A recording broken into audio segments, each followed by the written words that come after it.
Muito bem. Hoje a palavra que nos é dada, o tema é o fruto do testemunho da igreja. E o versículo-chave é Atos 4, capítulo 4, 32. E eu queria pegar a primeira frase desse versículo, Atos 4, 32, diz assim: da multidão dos que creram, uma era a mente, o coração. Ninguém considerava unicamente sua coisa alguma que possuísse, mas compartilhavam tudo o que tinham. Outra tradução diz assim: da multidão dos que creram era o coração e a alma. E a nova tradução da linguagem de hoje, ela diz assim: todos os que creram pensavam e sentiam do mesmo modo. Isso aqui é fruto de um processo que a igreja passou. E se nós queremos ter esse fruto, e nós estamos trabalhando para isso, queremos esse fruto em nosso meio, há um processo que o Espírito Santo está nos conduzindo nesses dias, tem nos conduzido durante os anos, mas intensamente nesses dias, para que nós cheguemos a esse ponto, de nós que cremos em Cristo Jesus como o Senhor de nossas vidas, a sermos de uma só mente e de um só coração. Amém ou não? E o Espírito Santo está aí operando na sua vida para que esse desejo seja desperto no seu coração. Há umas 3 semanas nós estávamos conversando sobre a oração do Senhor Jesus, e a oração dele a fim de que todos sejam um. E o Senhor Jesus orou pela minha vida naquele dia, como nós vimos e lemos lá no texto de João 17, orou para que nós fôssemos um. Nós que cremos em Cristo Jesus, que sejamos num só. Assim como Ele é um com o Pai, o desejo dele é que nós sejamos uns com os outros e um com Ele. Então o Espírito Santo, Ele se manifesta, em especial onde existe unidade no corpo. Inclusive, quando você pega o Salmo 133, você vai ver e vai ler sobre a bênção ordenada. Onde a bênção ela é ordenada sobre a sua vida. Você não precisa buscar, você não precisa pedir. Deus ordena a bênção onde tem unidade. Deus manda que ali haja a bênção dele e ela se manifeste ali. E essa oração que Jesus fez pelos seus discípulos, de eles serem um, ela foi respondida na vida dos discípulos. Quando se começa a ler então o livro de Atos, você vai encontrar que todos os que creram no Senhor Jesus, eles... E aí ele fala de 120 pessoas, eles perseveraram unânimes na oração. Eles eram de um só coração, e unânimes eles estavam na oração, como um só. E eles perseveravam debaixo de uma promessa da parte de Deus. E essa promessa o Senhor Jesus disse assim para eles: daqui a poucos dias vocês serão batizados com o Espírito Santo. E eles perseveraram e ficaram 1 dia, 2 dias. Provavelmente 500 pessoas ouviram isso. E das 500, 120 estavam reunidas e perseveraram, 380 se perderam, não levaram a promessa a sério ou se distraíram com outras coisas, e não estavam presentes naquele feriado de Pentecostes, naquele dia de manhã, era cedo da manhã, provavelmente lá pelas 8 ou 9 horas da manhã, eles estavam reunidos em oração. No meio do feriado, em vez de ficar dormindo até as 11 horas, eles foram orar cedinho, e buscar, perseveraram unânimes, e eles tiveram uma experiência tremenda, em primeira mão da promessa do batismo do Espírito Santo vindo sobre eles. E junto com a promessa, o Senhor Jesus tinha dado para eles um propósito: vocês vão receber o batismo no Espírito Santo, vocês vão receber o poder do Espírito Santo sobre a vida de vocês. Vamos ler esse texto lá em Atos 1:8. Eu vou caminhar um pouquinho e trabalhar esses processos hoje até chegar lá no capítulo 4. O Senhor Jesus diz assim: vocês receberão poder, quando fala com seus discípulos, quando o Espírito Santo descer sobre vocês. E serão minhas testemunhas, diga comigo, testemunhas. Em Jerusalém, em toda a Judéia, em Samaria e até os confins da terra.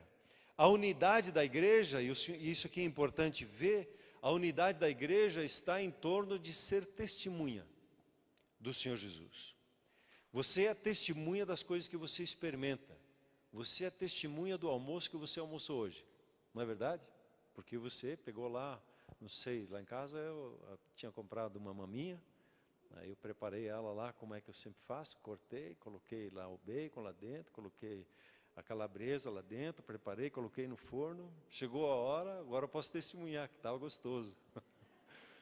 Você provavelmente pode testemunhar também da sua picanha, sei lá, do que você colocou no forno, a batata que você esquentou lá, sei lá, o frango, muitas vezes nós fazemos o frango, né, com a batata no forno. Você experimentou algo e você testemunha disso.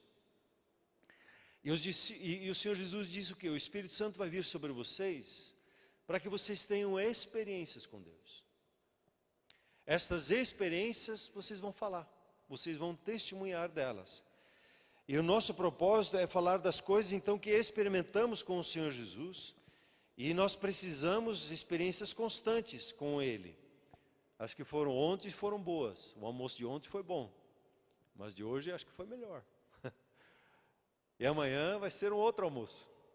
Cada dia eu vou precisar de uma experiência de me alimentar na comunhão com Deus, no falar com Deus. Cada dia de manhã você separa lá os seus minutos para estar diante de Deus, e Ele vai falar com você, vai ministrar o seu coração. Hoje de manhã estive conversando com Deus, ouvindo com Ele, e vendo como João, ele estava em espírito. Ele não estava baseado na sua alma nem no seu corpo, ele estava em espírito. Ele estava num êxtase espiritual e teve uma experiência com o Senhor Jesus se manifestando, falando com ele. Mas esse êxtase, como diz ali, que eu estava percebendo Deus falando, era muito consciente na vida de João. E ele interagiu naquele êxtase com o Senhor Jesus, nas visões que ele teve. Aliás, nós começamos hoje a ler Apocalipse. Se você não conseguiu, nós estamos lendo o Novo Testamento desde agosto. Agora chegamos no último livro, né? Então, leia hoje à noite Apocalipse capítulo 1, veja lá que João estava em espírito no dia do Senhor, quer dizer, no domingo. E ele teve uma experiência com Deus. Talvez você hoje, quando se separar ali aqueles minutos, você tenha a sua experiência com Deus. Vamos ler juntos esses próximos 22 dias o livro de Apocalipse. Então, experiências. Então chegou o dia de Pentecostes, era um feriado nacional em Israel, dia de celebrar o recebimento dos 10 mandamentos. É um dia que eles separam e celebram, acontece em maio e junho normalmente, e eles estavam lá, e nesse dia que Deus havia planejado, a promessa de Deus se cumpriu, e todos eles que estavam ali, aqueles 120, todos eles foram cheios do Espírito Santo, e todos eles começaram a falar em outras línguas.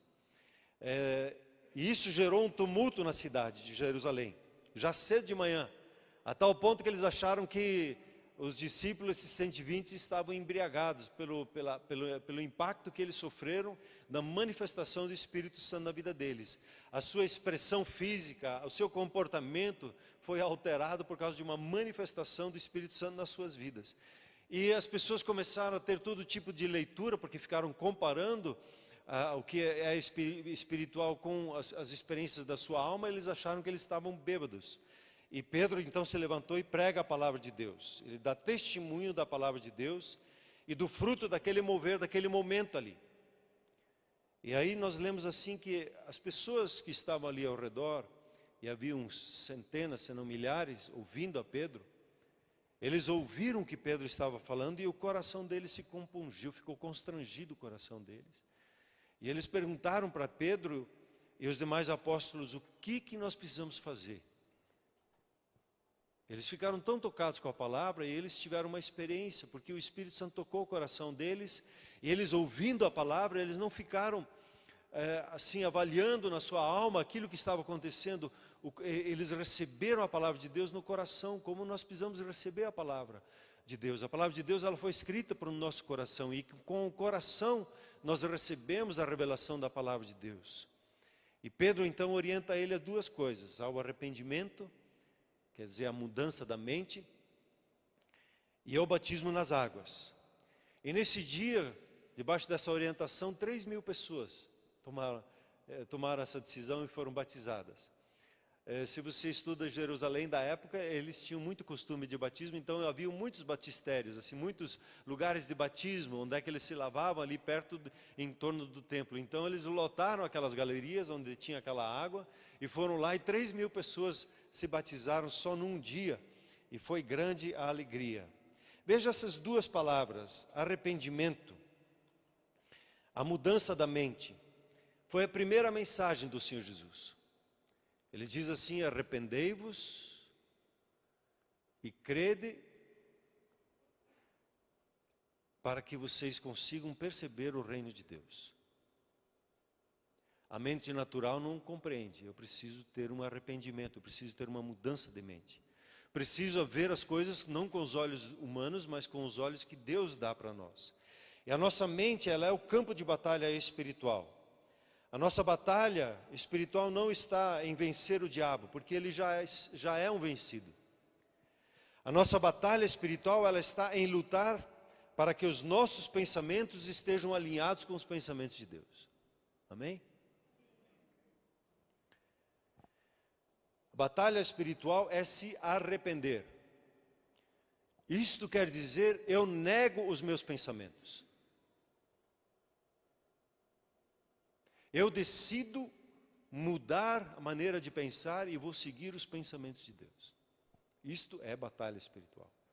Porque como a gente brinca às vezes, né, batalha espiritual, o campo de batalha tem um palmo quadrado, né? Quer dizer, um palmo só. Um palmo só. Está tudo aqui, está tudo aí na sua cabeça. Nosso lugar de batalha. Porque se os nossos pensamentos não estão alinhados com os pensamentos de Deus, o inimigo, ele nos manipula neles. Então nós precisamos negar os nossos próprios pensamentos para conseguir pensar os pensamentos de Deus. E quem não nega seus pensamentos não recebe a revelação da palavra de Deus, tem bloqueio. Sempre vai ter um questionamento, tem sempre mais um a mais. Tem sempre uma experiência do passado, tem sempre o passado querendo interferir na revelação presente da palavra de Deus. Então eu preciso ter uma chave virada na minha mente, na maneira de pensar. E ele fala sobre batismo. Batismo é selar uma aliança. Batismo nas águas é firmar o compromisso publicamente que o Senhor Jesus é o Senhor da minha vida. Batismo é quando eu decido abrir mão do controle da minha própria vida e eu submeto a minha vida ao senhorio de Jesus. O batismo, ele é uma ação, mas é uma atitude de vida. Muitas vezes, quando nós vamos lá no batismo, nós declaramos que nós morremos para o governo, nosso próprio governo, e deixamos o governo de Deus sobre as nossas vidas, mas chega numa decisão que nos contraria os nossos pensamentos, nossas experiências, a gente diz, alto lá, eu acho que não é assim. E aí o mover de Deus na nossa vida é travado. O mover do Espírito Santo que quer sobre a nossa vida, ele dá uma palavra profética sobre nós e nós resistimos na mente. Não deixamos ele governar a nossa caminhada. E o batismo, então, é sim uma experiência que eu tenho de uma ação, mas é uma atitude constante de vida nossa. Então a igreja, ela nasceu aqui debaixo de um mover do Espírito Santo. E nós sempre celebramos o aniversário da igreja perto da data de Pentecostes, a data do aniversário da comunhão cristã Shalom. Como alguns às vezes brincam, né? A comunhão cristã Shalom já tem 2000 anos de idade, né? Desde Pentecostes até hoje estamos celebrando o aniversário da igreja. E a igreja nasceu então debaixo de um mover do Espírito Santo. E o que aconteceu? Todos que foram batizados no Espírito Santo foram batizados para dentro de um corpo. A partir daquele momento que o Espírito Santo veio, eles se tornaram uma unidade, um com o outro e com o próprio Deus. Porque o Espírito Santo é um com o Pai, é um com o Filho, e Ele nos faz um com o nosso Pai, um com o Filho e um com Ele, e uns com os outros. E Atos 2:42, como nós vimos há 2 semanas atrás, é o fruto da comunhão, do mover do Espírito Santo. Veja aí Atos 2:42. Eles se dedicavam, perseveravam ao ensino dos apóstolos, à comunhão, ao partir do pão e às orações. A unidade gera isso. Isso é um fruto do batismo do Espírito Santo na nossa vida. E às vezes fico olhando um pouquinho ao meu redor assim e fico pensando, puxa, nós precisamos falar mais do batismo do Espírito Santo. Se você está longe de ter sentimentos assim, de desejos como esse texto aqui, de perseverar no ensino, de querer aprender mais da palavra de Deus, de estar junto com os irmãos, de partir o pão no sentido da comunhão íntima um com o outro, de oração, é necessário um batismo do Espírito Santo, se você não teve ele ainda. É necessário ter um batismo do Espírito Santo. E mergulhar, porque se você tenta viver a vida cristã debaixo da força própria, é muito pesado, é muito difícil. É um esforço fora do comum. Mas quando se tem o batismo do Espírito Santo, como diz o Senhor Jesus, se torna leve, se torna fácil, se torna simples. É um desejo, porque eu partilho, não é um esforço, é uma expressão natural do meu coração. E o que me impressiona nessa comunhão, quando você lê um pouquinho mais adiante, no versículo 47 desse texto, que ele dá do 42 ao 47, diz assim: louvando a Deus e tendo a simpatia de todo o povo. E o Senhor lhes acrescentava diariamente os que iam sendo salvos. Uma das orações que eu tenho feito já há meses está ligada com essa segunda parte. E acrescentava-lhes o Senhor dia a dia as pessoas que iam sendo salvas. A unidade da igreja trouxe entre o povo, entre a vizinhança, entre os amigos, entre os parentes, a simpatia. O povo começou a gostar dos cristãos. Puxa, que gente legal. Puxa, que gente que se preocupa com o bem-estar dos outros. Puxa, que gente que se interessa com as minhas lutas e investe na minha vida e não quer nada em troca. Puxa, esse pessoal, ele está interessado pelo meu bem e não espera que sempre um retorno. É um pessoal dedicado, um pessoal doado. E eles receberam a simpatia do povo, a tal ponto que dia a dia os seus parentes, seus vizinhos, seus colegas de trabalho iam se convertendo, ia sendo acrescentado na igreja. Dia a dia, cada dia, pelo menos uma pessoa experimentando a salvação e sendo acrescentada à vida da igreja. A unidade que nós falamos há 3 semanas atrás, ela nos afasta do individualismo, do meu, minha. Qual a vantagem que eu vou ter com isso? O que eu posso fazer? O que eu... Não, a unidade nos traz esse cuidado com o bem-estar do nosso próximo. A unidade nos faz pensar e agir pelo bem das pessoas, independente de quem seja. E assim a igreja foi vivendo, e eles tinham os seus horários de oração, e Pedro e João, né? Pedro e João, eles tinham o horário das 3 horas da tarde, de ir orar no templo. Eles se reuniam nas casas e se reuniam no templo. E as 3 horas, como eles tinham ali, era um lugar público, o templo, eles tinham lá suas reuniões de oração. Então eles se dirigiram para o templo, e como era costume, perto do templo, tinha os paralíticos, as pessoas pedindo, e eles, no desencontro de pessoas, passando ali pelas pessoas, de repente eles se deram conta de um paralítico que pediu algo para eles. E para mim, assim ficou, na leitura desse texto, eu fiquei impressionado que Pedro agiu no impulso. Ele viu a situação, ele disse olha para mim, e ele olhou, pensando que iria receber alguma coisa, e ele falou daquilo que vinha no seu coração em relação àquela pessoa. Disse: o dinheiro eu não tenho para te dar, mas o que eu tenho eu te dou.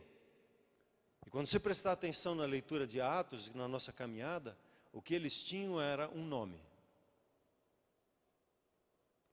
E o que nós temos é um nome, e do qual nós damos testemunho. Ele disse: o que eu tenho eu te dou o nome. O nome de Jesus Cristo, o Nazareno. Anda.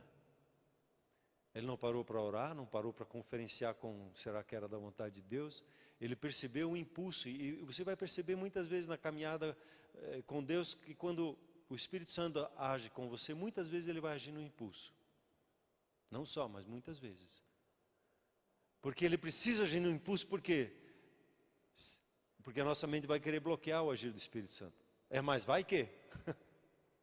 Vai que não dê certo isso, Pedro, para aí. Vamos orar primeiro, vamos ver.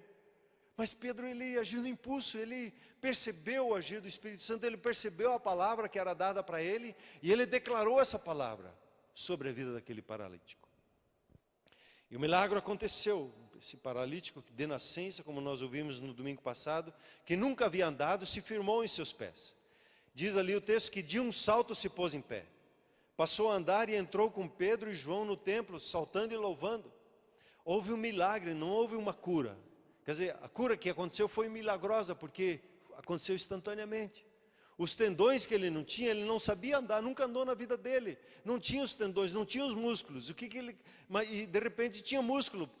Como é que ele conseguiu saltar? Como é que ele conseguiu correr sem músculos? Houve um milagre que aconteceu ali.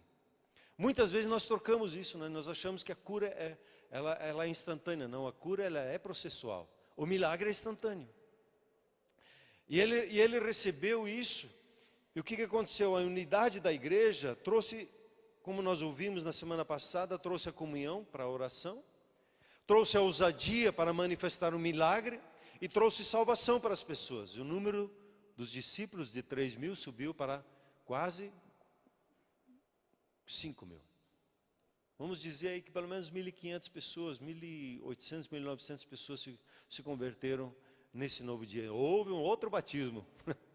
Imagine ali, pelo menos essas 1.900 pessoas, porque dia a dia já estavam sendo acrescentados, já tinham 120, provavelmente aqueles 380 que haviam se disperso, voltaram e estiveram juntos. E o interessante é que, quando nós pensamos um milagre acontecendo, nós achamos que todos vão se alegrar no milagre. Puxa, ele é de nascença, nunca tinha andado, e o povo se alegrou. Mas teve um povo que se ofendeu com o milagre.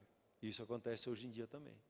Eu já tive experiência assim. Puxa, uma pessoa que mais me marcou assim no começo do ministério, uma pessoa que vivia debaixo de remédios contra a depressão, ela foi curada numa tarde da depressão, houve um milagre na vida dela, e as pessoas tomaram por ofensa isso. E puxa, mas foi curado. Não, mas não. E os líderes religiosos da época se ofenderam com o milagre, e pegaram Pedro e João e colocaram eles na cadeia. Deram uma noite de férias na cadeia para eles. Mas a igreja continua a trabalhar, apesar deles serem presos. Esses quase 2.000 ali que foram acrescentados foram batizados e incluídos na vida da igreja. Aí no dia seguinte, esses líderes eles vieram com uma pergunta para eles. E a pergunta foi a seguinte: com que poder ou em nome de quem vocês fizeram isso? Como é que vocês conseguiram fazer isso? Em nome de quem vocês fizeram esse milagre? E eles ficaram então indignados. Como isso pode acontecer? Não é possível que um paralítico de nascença saia por aí saltando e pulando. E eles não tinham como rebater a situação porque era visível, todos conheciam. Saiu na tribuna de Jerusalém. Todos estavam sabendo, mas eles ficaram indignados com Pedro e com João. E aí eu queria ler com vocês Atos 4, capítulo 4, versículos 10 a 12. A resposta de Pedro aos líderes. Ele se levantou e respondeu assim: saibam os senhores e todo o povo de Israel, que por meio do nome de Jesus Cristo, o Nazareno, a quem os senhores crucificaram, mas a quem Deus ressuscitou dentre os mortos, este homem está aí, curado diante dos senhores. 11. Não coloquei 11 para você? Não? Aí no 11 ele diz assim: este Jesus é pedra rejeitada por vós os construtores, a qual se tornou a pedra angular. E daí no 12 diz: não há salvação em nenhum outro, pois debaixo do céu não há nenhum outro nome dado aos homens, pelo qual devamos ser salvos. E os líderes olharam um para o outro. Que ousadia é essa? Que jeito é esse que eles estão falando? Esses caras não têm cultura, são analfabetos, são ignorantes. Como é que eles conseguem falar assim? Eu gosto desse texto do versículo 13, já na sequência. Vendo a coragem de Pedro e de João, e percebendo que eram homens comuns e sem instrução, ficaram admirados e reconheceram que eles haviam estado com Jesus. O Espírito que nós recebemos não é de timidez nem medo, mas é de poder, amor e moderação, né? Diz o texto lá em Timóteo. E Pedro teve essa experiência, Pedro e João tiveram essa experiência, e eles se admiraram e reconheceram que eles haviam estado com Jesus. Se falta coragem, meu irmão, minha irmã, fica um pouquinho mais com Jesus na sua devocional. Separe um tempo a mais para a oração. Um dia vi um pequeno post que dizia assim, quando as pessoas vão para a oração, são que nem os gatinhos assim, né? Aí quando sai da oração, como é que sai da oração? Sai que nem um leão, vou dominar o mundo. Estar com Jesus manifesta a ousadia, manifesta uma coragem. E Pedro e João, então, eles andaram com Jesus, foram cheios do Espírito Santo e começaram a testemunhar, quer dizer, falar com segurança, com ousadia. Não se intimidaram diante daqueles que haviam decretado a morte do Senhor Jesus. Eles estavam diante daqueles que tinham ordenado a morte de Jesus. E eles chegaram dizendo, vocês mataram Jesus, mas Deus ressuscitou. Puxa, que embate, que combate, que olho no olho foi esse? Muitas vezes nós não gostamos, né, de confrontos. E o Espírito Santo às vezes nos leva a certos confrontos. Onde a nossa cultura, o nosso hábito, o nosso jeito de ser, de pensar é confrontado. E nós precisamos de confrontos. Para que haja crescimento e haja mudança. E os líderes então ficaram sem saber o que fazer. Como eu disse, pois o milagre era notório e não havia argumentos contra eles. Então eles decidiram o seguinte, chamaram Pedro e João e disseram o seguinte, vocês não podem mais testemunhar do nome de Jesus, vocês estão proibidos de falar de Jesus, e nem de ensinar o nome de Jesus, boca calada. Fica aí no canto de vocês, nós não vamos mexer com vocês, mas vocês estão proibidos de falar do nome de Jesus. E nesse momento eles chegam num ponto crítico. O que fazer? Como é que responder? Você tem uma liderança sobre a sua vida, uma liderança nacional, e ela te proíbe de falar de Jesus. O que você faz? Como é que você responde? A Bíblia orienta que nós devemos ser submissos. E a igreja, os líderes, então eles tiveram um momento de decisão na vida deles. E esse momento de decisão gerou o que nós vemos adiante no livro de Atos. Pensamos que a unidade ela traz somente coisas boas, mas a unidade ela é o alvo do inimigo nas nossas almas, no nosso caminhar. Ele sempre quer acabar com isso. Por isso que um casamento, quando se entra no casamento, você percebe que muitas vezes existe um abalo no relacionamento, porque é um inferno se levantando. Muitas vezes você tem uma boa amizade de oração e de repente acontece algo, alguém fala alguma coisa, diz alguma coisa e há um abalo no relacionamento. É natural acontecer isso, porque quando existe unidade, existe bênção. Quando existe briga, existe divisão, aí o diabo pode tirar férias, porque ele já fez o serviço que tinha que fazer.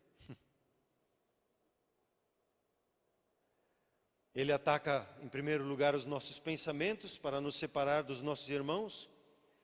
E se não consegue, daí tenta jogar um contra o outro, falando um contra o outro, mostrando os erros uns dos outros. E se daí não tem sucesso e percebe que a igreja decidiu andar em unidade, decidiu se submeter ao mover do Espírito, ao batismo do Espírito Santo, então levanta pessoas de fora. Por causa da unidade em torno do testemunho do Senhor Jesus. E os líderes agora então receberam uma ordem de deixar de testemunhar do Senhor Jesus. O que eles fizeram? Veja a resposta de Pedro e João, no versículo 19.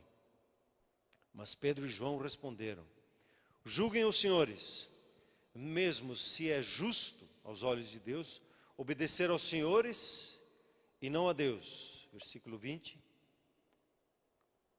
Pois não podemos deixar de falar do que vimos e ouvimos. Do que vimos e ouvimos são das experiências, do testemunho do Senhor Jesus nas suas vidas. De tudo aquilo que eles caminharam com o Senhor Jesus. E eu não posso parar de falar disso. E julguem vocês se é justo nós obedecermos essa ordem. Mas a palavra deles não foi uma palavra de insubmissão. Eles se submeteram à situação. Se então nós devemos ser presos, seremos presos. Se teremos que ser mortos, nós seremos mortos. Mas nós não conseguimos obedecer a esta ordem. Eles se submeteram, e tanto que mais tarde eles foram presos e assim por diante. Houve outros momentos que eles aguentaram a consequência da falta de obediência. Então, disseram simplesmente: nós temos as experiências com Deus das quais não conseguimos deixar de falar. E nós vamos continuar a testemunhar da bondade de Deus revelada a nós por meio do Senhor Jesus. E aí eles foram mais uma vez ameaçados por essa liderança a não testemunhar. Como eles não tinham argumento para prender, para matar eles, eles tiveram que soltar eles. E o que eles fizeram em primeiro lugar, Pedro e João? Eles procuraram os irmãos da igreja. Eles foram para o ninho, eles foram para o lugar de segurança e contaram tudo o que havia acontecido e de como eles tinham sido ameaçados. O que a igreja fez? Ô Pedro, você também podia pegar mais leve na palavra, não precisava falar daquele jeito, né, com os líderes. Não falaram isso. Diz: Pedro, você provocou a eles do jeito que se falou, agora se vire aí. Não foi isso que eles fizeram. Ninguém também falou assim: para que todo aquele alvoroço em torno do milagre? Não dava para ser mais comedido? Que é isso? Pedro, você não consegue se administrar nesses teus impulsos? Não falaram isso para Pedro. O que eles fizeram? A igreja ouviu as ameaças, e aí ela se levantou, e eu acho que aconteceu agora uma coisa extraordinária. Eles se levantaram unânimes em oração. E eu queria ler com vocês esta oração. Essa oração ela vale a pena fazer pessoalmente por si, por sua família, pela igreja. Veja essa oração que tem ali em Atos 4, do 24 até o 31. Então, ouvindo isso, a igreja então levantaram juntos a voz a Deus, como que numa oração num só coração, né? Numa só palavra. E oraram assim, ó. E observe essa oração, ela nos ensina, porque muitas vezes nós oramos e oramos conforme as nossas emoções e sentimentos, e a nossa oração parece meio perdida. E essa oração ela é muito objetiva, ela ensina muito como orar. Eles oraram assim: ó soberano, tu fizestes os céus, a terra, o mar e tudo que neles há. Próximo. O 25, até o 31, que era seguido. Não? Você não viu o risquinho lá? Mas eu leio aqui na Bíblia então. Aí. Tu falaste pelo Espírito Santo por boca do teu servo, nosso pai Davi. Eles reconheceram a soberania de Deus, e aí onde é que eles foram? Na palavra de Deus. A promessa de Deus, né?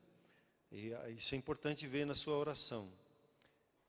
Pelo que o Espírito Santo falou na boca do teu servo, nosso pai Davi. Porque se enfurecem as nações, e os povos conspiram em vão? Os reis da terra se levantam, e os governantes se reúnem contra o Senhor e contra o seu ungido. Declara a situação, e de fato, Herodes e Pôncio Pilatos reuniram-se com os gentios e com o povo de Israel nessa cidade, para conspirar contra o teu santo servo Jesus, a quem ungistes. Fizeram o que o teu poder e a tua vontade haviam decidido de antemão que acontecesse. Agora, Senhor, considera as ameaças. Veja só, eles não pediram por proteção. Eles não fizeram uma oração: Deus, manda fogo nesses líderes. Veja só a oração que eles pediram, agora eles vão pedir. Considera as ameaças deles e capacita os teus servos para anunciarem a tua palavra corajosamente. Nos dá um gás aqui, porque a gente quer testemunhar de Jesus. Nos dá uma ousadia, uma intrepidez maior ainda para falar. E aí o 30. Estende a tua mão para curar e realizar sinais e maravilhas por meio do nome do teu santo servo Jesus. E o resultado dessa oração: depois de orarem, tremeu o lugar em que estavam reunidos, e todos ficaram cheios do Espírito Santo e anunciavam corajosamente a palavra de Deus. Então eles não pediram proteção, eles não oraram por castigo para com os líderes religiosos, eles se preocuparam em dar testemunho, eles se preocuparam em focar no propósito que Deus tinha dado para eles. Vocês serão minhas testemunhas. E Senhor, nos dá coragem para que a gente supere o que nos impede de dar testemunho. Dá-nos intrepidez, dá-nos ousadia para falar daquilo que o Senhor tem feito nas nossas vidas. A sua oração, ela foi corajosa, ela foi destemida. A sua oração foi para avançar e não para retroceder. Nós, os da fé, não retrocedemos. Nós, como dizem em Hebreus, nós somos daqueles que avançamos. E se é para dar testemunho, se é para morrer, nós vamos avançar, nós vamos para cima. E a resposta então foi imediata. A postura de conquista levou a igreja a orar de forma corajosa. E o testemunho do Espírito Santo foi imediato. Eles foram cheios, eles tiveram uma segunda experiência de serem cheios do Espírito Santo. Eles tiveram a experiência, quer dizer, a terceira aqui já, né? Tiveram a primeira experiência quando Jesus disse para eles: receba o Espírito Santo, João 20. A segunda experiência foi Pentecostes. Aqui eles têm uma terceira experiência com o Espírito Santo. E o resultado dessa experiência foi que eles continuaram a dar testemunho. Quando nós oramos assim, queremos trabalhar, queremos fazer diferença, quero dar testemunho, quero ser usado pelo Senhor no meu trabalho, quero ser usado pelo Senhor na minha escola, quero ser usado pelo Senhor na minha família, na minha vizinhança. Certamente você vai experimentar algo distinto da parte de Deus, o ser cheio do Espírito Santo. Ouvir uma graça, ouvir sobre a sua vida uma coragem, uma ousadia para testemunhar. E a igreja, ela foi guiada então pelo Espírito Santo em sua unidade, de propósito de testemunhar do Senhor Jesus. E aí entra o texto que nós lemos no início de Atos 4, 32. Você pode pôr mais uma vez? Da multidão dos que creram, era a mente e o coração. O fruto do Espírito, o fruto do testemunho deles. O fruto da busca em Deus, de cumprir com o propósito. O fruto do batismo no Espírito Santo é o testemunho, é ter as experiências e você chegar no seu trabalho e dizer: puxa, hoje de manhã falei com Deus. Falou o quê? Esses dias me chamaram para orar numa agência, num banco.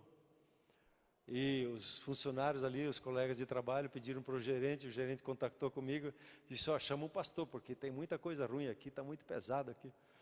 Eu era para ir na semana passada, daí queimou um carro no estacionamento lá. Aí foi interditado, não pude ir naquele dia. E fui daí nessa semana lá orar com eles. Poxa, que alegria, né? O povo começa a reconhecer, chama um homem de Deus aqui, para que haja paz no nosso trabalho, haja saúde, haja bem-estar. Tem coisa muito estranha acontecendo aqui. E aí eu pude ir lá testemunhar com eles, orar com eles, me alegrar com eles. Aí de tarde fui na Ana Cristina, me alegrar com ela lá, abençoar ela. Depois fui ainda, bati o recorde, num dia fui em 2 UTIs, fui na outra UTI orar para uma outra irmãzinha que está se reconciliando com Deus, que estava à beira da morte também, que Deus está recuperando, trazendo vida. Você vai tendo experiências com Deus na unidade de propósito, de dar testemunho do amor de Deus para com a vida das pessoas. Em cada ato, em cada ação. Esses dias me alegrei aqui quando eu vi um testemunho de um jovem dizendo: puxa, vocês oram para tudo, né? Puxa, que alegria, é isso mesmo, nós oramos por qualquer coisa, nós estamos orando. Né? Vamos tomar uma decisão empresarial, uma decisão familiar, uma decisão que de nos alimentar, nós paramos para orar e agradecer a Deus. O fruto do testemunho da igreja, de uma situação impossível, um paralítico de nascença, foi transformado em motivo de grande alegria na cidade. O povo se alegrou e abriu seu coração para Jesus. O fruto do testemunho da igreja trouxe sim a oposição e se levantaram em ameaças. Mas o testemunho do Senhor Jesus na vida dos discípulos fez eles se levantarem em unidade na oração, em não retroceder, em avançar. As dificuldades vêm na nossa vida para quê? Para nos fortalecer, para nos fazer crescer, para nos fazer chegar a um novo nível. Nós somos mais que vencedores em Cristo Jesus, não é isso que diz lá em Romanos? Então se vem uma dificuldade na nossa vida, nós vamos vencer essa dificuldade, amém ou não? Por quê? Porque temos o testemunho do nome de Jesus na nossa vida. Já experimentamos tanto com Ele. E vamos experimentar mais ainda. O Werner e a Karen vão experimentar mais vitórias ainda. A Ana Cristina vai experimentar mais vitória na vida dela, na sua vida, na sua família. Hoje estava orando pelo culto. Cada membro da sua família está determinado para ser salvo em nome de Jesus. Assim nós cremos, assim a palavra de Deus sobre a nossa vida. Nossos familiares, até os impossíveis, vão vir a Jesus. Se congregar conosco ou não é outra história, mas vão vir a Jesus. Esses dias estava sendo lembrado, quando estamos preparando o aniversário da igreja, nós estávamos há alguns anos atrás, numa reunião um pouquinho menor do que essa, e eu fui levado num impulso a dizer, essa reunião é uma reunião de líderes, e hoje digo de novo, essa reunião aqui é uma reunião de líderes, de homens e mulheres que são usados para abençoar outras pessoas. Esse lugar aqui é uma reunião de formação de líderes. As nossas celebrações são para a formação de líderes. Você vai ter uma experiência em Deus e o Espírito Santo, o testemunho na sua simplicidade, na experiência que você tem, você pode liderar uma outra pessoa quando você diz, hoje eu falei com Deus, Deus falou comigo. Eu orei, não sabia o que fazer, e tive uma esplêndida ideia, e Deus abençoou. Estava ouvindo o testemunho do irmão, domingo depois do culto, o filho disse para ele, pai, antes do meu aniversário você vai mudar de emprego, vai ficar melhor para você, vai ganhar mais. E bingo! Palavra de Deus se cumprindo, não despreze o seu filho falando com você, né? A promessa de Deus se cumprindo sobre a sua vida. Perceba as palavras, a igreja, esses 120, perseveraram unânimes em oração em torno daquela promessa, ser batizado no Espírito Santo. Como é que é isso? Você já ouviu falar disso? Não, nunca ouvi falar disso. Eles não sabiam o que era ser batizado no Espírito Santo, mas Jesus falou, vai acontecer. Eles não tinham experiência ainda, mas teriam o testemunho do Espírito Santo na sua vida. O fruto da comunhão, o fruto do testemunho da igreja, das experiências com Deus, gera unidade no coração e na alma, e um pensar só. Um só sentimento. Nós estamos aqui para testemunhar da bondade de Deus. Não estou aqui para convencer você. Estou aqui para testemunhar. Deus é bom. E Deus responde às suas orações. Deus age na sua vida. Como foi bom olhar para aquela equipe de bancários de alta performance, dizendo para eles ali, vocês têm um recurso maior. Confie em Deus. Orem a Ele, vocês vão experimentar as metas se cumprindo.